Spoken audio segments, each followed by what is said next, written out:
ఇది చూడండి, వేరుశెనగలు చాలా వినూత్నంగా అమ్ముతున్నారు.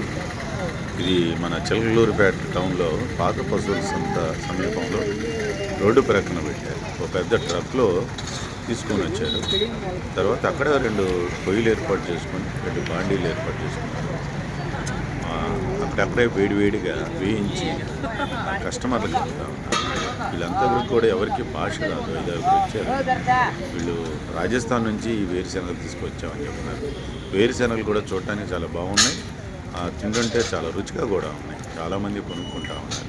అంటే వ్యాపారం చేయడానికి పెట్టుబడి మాత్రం ఉంటే సరిపోదండి. వాటికి వినూతనంగా ఎలా మార్కెట్ చేసుకోవాలో తెలుసుకోవడం వ్యాపారానికి చాలా కీలకం. మరి వీళ్ళల్లో ఏం చదువుకున్నారో ఏందో తెలియదు. వేడివేడిగా వేయించే వాళ్ళని ఆలోచన చాలా గొప్పది.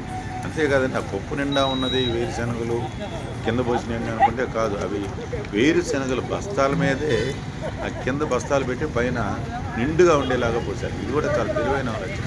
మీరు దగ్గరకు వచ్చి సూక్ష్మంగా చూస్తే శనగల కింద ఉన్నాయి బస్తాలు, ఆ బస్తాల మీదే పోసారు.